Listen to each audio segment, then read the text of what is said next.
Hi అండి, ఎలా ఉన్నారు? ఈరోజు వీడియోలో నేను చూపించాలనుకున్నది ఏంటి అని అంటే చేపల పులుసు.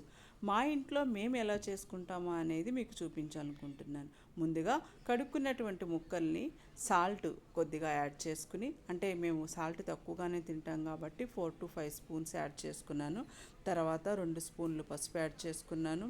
తర్వాత 6 to 7 స్పూన్స్ కారం, అంటే కారం ఎక్కువగా మేము తింటామండి మా ఇంట్లో. మీకు కారం తక్కువగా తినేవాళ్ళైతే తక్కువగా వేసుకోవచ్చు. వెంటనే అల్లం వెల్లుల్లి పేస్ట్ కూడా యాడ్ చేసుకున్నాను. ఇలా నేను ఈ అన్నిటికి ముక్క పట్టేలాగా కలుపుకున్న ఈ ముక్కలన్నిటికి కూడా నేను కనీసం ఒక 15 to 20 మినిట్స్ మ్యారినేషన్ చేసి పక్కన పెట్టుకుంటాను. ఎందుకంటే ఈ కారం, ఉప్పు, పసుపు, అల్లం వెల్లుల్లి పేస్ట్ బాగా అటు ఇటు కూడా బాగా అప్లై చేసి పెట్టుకుంటాను. ఎందుకంటే ముక్క బాగా ఈ స్పైసీనెస్ని తీసుకుని టేస్ట్ బాగా ఉంటుందన్నమాట.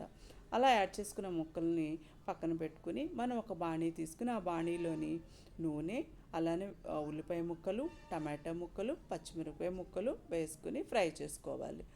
ఉల్లిపాయలు గోల్డెన్ బ్రౌన్ వచ్చిన తర్వాత చూసుకుని టమాటాలు కూడా బాగా మగ్గినాయా లేవా అని చూసుకున్న తర్వాత ఈ యొక్క ఫిష్ ముక్కలన్నీ కూడా మ్యారినేట్ చేసున్నాయి ఇందులో వేసేసేయాలి.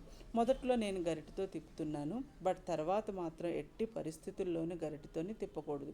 ఎందువలన అంటే ఈ పీసెస్ అన్నీ కూడా ముక్కలుగా ఇరిగిపోవటానికి అవకాశం ఉంటుంది. అలానే ముందుగానే కొన్ని ముక్కలు తీసుకుని నేను ఫ్రై చేసుకుంటున్నాను. మా హస్బెండ్కి ఫ్రై పీసెస్ అంటే కూడా బాగా ఇష్టం కాబట్టి కొన్ని ముక్కలు తీసుకుని నేను ఫ్రై చేసుకుంటున్నాను. తర్వాత నేను ధనియాల పొడి కూడా యాడ్ చేసేసాను.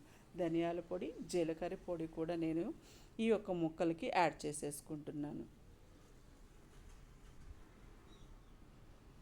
తర్వాత చింతపండు జ్యూస్ కూడా దీనికి యాడ్ చేసేసుకుంటున్నాను. ఇదేంటి అని అంటే 2 లెమన్స్ ఎంతైతే సైజు ఉంటుందో అంత చింతపండు తీసుకుని ఆ రసాన్ని యాడ్ చేసేసుకున్నాను. తర్వాత ఒక 3 to 4 గ్లాస్ ఆఫ్ వాటర్ని యాడ్ చేసుకున్నాను. తరువాత ఈ యొక్క కొరియాండర్, అంటే ఈ కొత్తిమీరను కూడా నేను ఎక్కువగా తీసుకుంటాను. అందులో ఫస్ట్ సగం వేసేస్తాను, ఇందులో సగం ఏంటంటే లాస్ట్ దించేటప్పుడు వేసుకుంటాను అనమాట. ఆ విధంగా చేపల కూర మేము మా ఇంట్లో రెడీ చేసుకుంటాం ఈ విధమైనటువంటి ప్రాసెస్తో. ముందుగా ఏంటి అని అంటే ఈ పులుసు అంతా ఉడికిపోయిన తర్వాత గరిటెతోటి ఒకసారి అటు ఇటు తిప్పి ఈ వాటర్ అంతా ఇంకిందా లేదా అని టెస్ట్ చేసుకుంటున్నాను. టెస్ట్ చేసుకున్న తర్వాత ఇది ఏమాత్రం ఈ వాటర్ కొంచెం థిక్గా దగ్గరికి వచ్చేసింది, అలానే ఆయిల్ని వదిలేసి పైన తేలుతుంది అని నిర్ధారించుకున్న తర్వాత ఇంకా ఫిష్ కర్రీ అయిపోయింది అని లెక్క. ఆ విధంగా ఈ యొక్క ప్రాసెస్లో మేము వేసుకున్నటువంటి ఇంగ్రీడియంట్స్. తర్వాత మా యొక్క హస్బెండ్ ఏం చేశారనంటే ఇక భోజనం చేయడానికి సంసిద్ధంగా ఉన్నారు. అట్లనే ఈ ఫ్రై పీసెస్, ఈ పులుసు ముక్కల్ని కలిపి తింటుంటే అబ్బా ఎంత అమోఘంగా ఉందో, అద్భుతంగా ఉందో, సూపర్ అని నాకు మంచి కాంప్లిమెంట్ ఇచ్చారు. Thank you friends.